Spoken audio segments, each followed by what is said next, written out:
एक जंगल में वल्लू नाम का एक भालू रहता था, जो पेशे से एक डॉक्टर था। वो जंगल का सबसे पुराना और अनुभवी डॉक्टर था, जो जंगल के बीमार और जख्मी जानवरों का इलाज करता था। कहो बकरी रानी, मेरी दवाइयों से तुम्हारे पैरों में कुछ आराम मिला या नहीं? हाँ डॉक्टर साहब, अब तो मुझको थोड़ा आराम महसूस हो रहा है और मेरे पैरों में दर्द भी कम हो गया है। तुम मेरी दवाइयों को लेते रहना। और हाँ, एक बात और, तुमको चावल और खट्टे फल तो बिल्कुल भी नहीं खाने हैं। अगर तुम दवाइयाँ के साथ साथ परहेज भी अच्छे से करोगी तो जल्दी ठीक हो जाओगी। हाँ लकी, तुम बताओ तुमको क्या हुआ है? तुम तो मुझे जख्मी दिखाई दे रहे हो। कैसे लगा ये जख्म? क्या बताऊं डॉक्टर साहब, एक खूंखार शेर मेरे पीछे पड़ गया था। वो मुझको अपना शिकार बनाना चाहता था और मैं अपनी जान बचाने के लिए भागा तो उसने मेरी पीठ पर छलांग लगा दी और मैं किसी तरह से अपनी जान बचाकर भाग गया, लेकिन उसके नाखूनों से मेरी पीठ पर जख्म बन गए। कोई बात नहीं है, तुम ये दवाई ले जाओ और इनको हल्के गुनगुने पानी के साथ खा लेना। 2-4 दिनों में तुम्हारी पीठ का जख्म भर जाएगा। और उसी जंगल में एक शेर भी रहता था, जो मासूम जानवरों को अपना शिकार बनाता था। एक दिन उसका सामना दूसरे जंगल के राजा से हो जाता है। कौन हो तुम और मेरे जंगल में क्या कर रहे हो? शेर राज, तुमको शायद पता नहीं है, तुम इस वक्त बॉर्डर पर खड़े हो। तुम अपने जंगल की सीमा पर खड़े हो और मैं अपने जंगल की सीमा पर खड़ा हूँ। न तुम मेरे जंगल में हो और ना मैं तुम्हारे जंगल में हूँ, इसलिए बेहतर होगा कि तुम अपने जंगल में लौट जाओ। तुमको पता नहीं है, एक मयान में 2 तलवार और एक जंगल में 2 शेर कभी नहीं रह सकते। शेर सिंह, पीछे हटना कायरता की निशानी होती है। मैं बॉर्डर तक आ ही गया हूँ, या तो मैं मरकर जाऊंगा या फिर तुमको मार कर जाऊंगा। आ जाओ मैदान में। और दोनों के बीच घमासान लड़ाई हो जाती है और शेर सिंह शेर राज को बुरी तरह से घायल कर देता है और वो अपनी जान बचाकर अपने जंगल में लौट जाता है। अब तो इतनी भी ताकत नहीं बची कि ठीक से चल सकूं। शेरराज अपने इलाज के लिए जंगल से वल्लू डॉक्टर को बुलाते हैं। डॉक्टर वल्लू उनका इलाज करने के लिए गुफा में जाते हैं। शेर राजा, आपको इतने जख्म किसने लगा दिए? इन जख्मों में तो आपको बहुत तेज दर्द हो रहा होगा और शायद जलन भी। बल्लू, तुम ही ठीक से चेक करके बताओ कि घाव ज्यादा गहरे तो नहीं है। और थोड़ी देर में शेरराज ने वल्लू डॉक्टर को अपना भोजन बना लिया। वाह, बहुत दिनों के बाद इतना अच्छा भोजन मिला है। आज मेरे शरीर में थोड़ी बहुत जान आ जाएगी। चलो, आज का भोजन तो हो गया, पर कल का क्या होगा? कल किसी और जानवर को और बुलाना पड़ेगा। चिड़िया बहन, मेरी तबीयत बहुत खराब है। बल्लू डॉक्टर मेरी गुफा में रहकर ही मेरा इलाज कर रहे हैं, पर उन्होंने मुझसे जवाब दे दिया है। लगता है मैं अब कुछ दिनों का ही मेहमान हूँ। नहीं नहीं शेरराज, आप ये क्या कह रहे हैं? हौसला रखिए, सब ठीक हो जाएगा। नहीं चिड़िया बहन, अब तो मेरे सारे हौसले पस्त हो गए हैं। अब तो मेरी एक अंतिम इच्छा बची है। अगर तुम पूरी कर दो तो मैं चैन से मर सकूं। कैसी अंतिम इच्छा शेरराज? मैं अपनी सारी प्रजा के दर्शन करना चाहता हूँ। अगर तुम सारे जानवरों तक मेरी अंतिम इच्छा पहुँचा दो तो। चिड़िया को उस बीमार जख्मी शेर पर तरस आ जाता है और वो उसकी अंतिम इच्छा पूरे जंगल के जानवरों तक फैला देती है। चिड़िया की बात सुनकर सारे जानवर आपस में बातें करते हैं। सच कहा है किसी ने, मरते मरते जीव को बहुत पछतावा होता है। फिर ये तो हमारे राजा हैं। हाँ, हमको शेर राज का हालचाल पूछने अवश्य जाना चाहिए।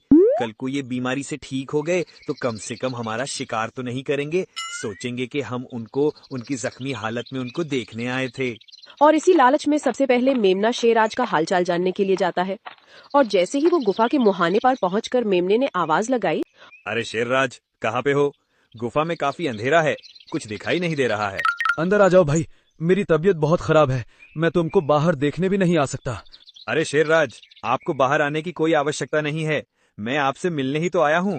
लगे हाथ मैं बल्लू डॉक्टर से भी मिल लूंगा। अगर उनको कोई जड़ी बूटी की आवश्यकता होगी तो मैं जंगल से लाकर वो भी दे दूंगा। और जैसे ही वो गुफा के अंदर गया तो शेर ने उसको अपना भोजन बना लिया। अरे वाह, बड़ा ही स्वादिष्ट भोजन था। अब तो उस शेर के मजे हो जाते हैं। जंगल के अलग अलग जानवर शेर का हालचाल जानने के लिए आते। शेर उनको शिकार बनाकर अपना पेट भरता। मेरे ख्याल से तो स्वस्थ रहने से अच्छा तो बीमार रहना ही है। कम से कम बैठे बिठाए खाना तो मिल रहा है, वो भी बिना मेहनत के। ऐसे ही कई दिन बीत जाते हैं। जब जंगल के जानवर कम होने लगते हैं तो लकी गधा और मोंटू हाथी थोड़े कंफ्यूजन में आ जाते हैं। मोंटू भाई, एक बात नोट किया आपने? हमारे जंगल के जानवर कम होते जा रहे हैं। हाँ, समझ में नहीं आता कि मेमना, बकरा और मेरे भाई का छोटा बच्चा चिंटू ये सब कहाँ गए? कहीं ऐसा तो नहीं हमारे जंगल के शेर राज को जख्मी हालत में देखकर पड़ोसी जंगल का शेर यहाँ आकर चुपचाप शिकार कर जाता हो। अगर सच में ऐसा है तो हमको उस शेर का मुकाबला करना होगा। लेकिन हम उस शेर का मुकाबला करेंगे कैसे? उस शेर से मुकाबला करने का आइडिया तो हमको शेर राज ही दे सकते हैं। मुझको शेर राज के पास जाना होगा। वैसे भी वो जब से जख्मी हुए हैं मैं उनका हालचाल जानने के लिए भी नहीं गई हूँ। तो प्लीज जल्दी जाओ और जल्दी जाकर पूछ कर आओ ना, इससे पहले हमारा शिकार हो जाए। और शेर राज से हालचाल पूछने के बहाने वो बकरी शेर का मुकाबला करने के लिए शेर राज से आइडिया लेने के लिए जाती है कि पड़ोस के जंगल का शेर हमारे जंगल में आए तो कैसे उसको मार। जब बकरी वहाँ पर पहुँचती है तो उसको वहाँ पर कुछ अजीब सा लगता है और वो शेर राज को आवाज भी लगाती है। शेर राज, ओ शेर राज। आज तो चलकर बकरी आई है हालचाल जानने। मैं तो बहुत जख्मी हूँ बकरी रानी। बल्लू डॉक्टर मेरा इलाज कर रहे हैं। कई जानवर मुझसे मिलकर गए, मेरा हालचाल जान कर गए।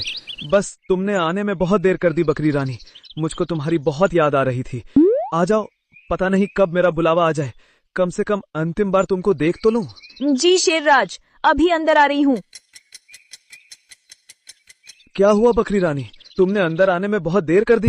शेर राज, मुझको क्या तुमने और जानवरों की तरह बेवकूफ समझा है जो तुम्हारा हाल चाल पूछने के चक्कर में मैं अपनी जान गंवा दूं?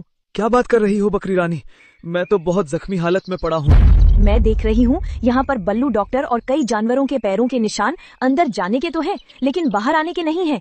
इसका मतलब वो बाहर नहीं आ पाए। तुमने उनका शिकार कर लिया। बेचारे तुम्हारा हालचाल पूछने के चक्कर में अपनी जान गंवा बैठे। पर मैं तुम्हारे हाथ आने वाली नहीं हूँ और ना ही आज के बाद किसी जानवर को तुम्हारा शिकार बनने दूंगी। और ये बात पूरे जंगल में फैल जाती है। उसके बाद से कोई भी शेर का हालचाल पूछने के लिए उसकी गुफा पर नहीं जाता। धीरे धीरे शेर बीमार और ज्यादा बीमार हो जाता है। एक दिन वो अपनी आखिरी सांस लेते हुए बुरी तरह से तड़प रहा होता है।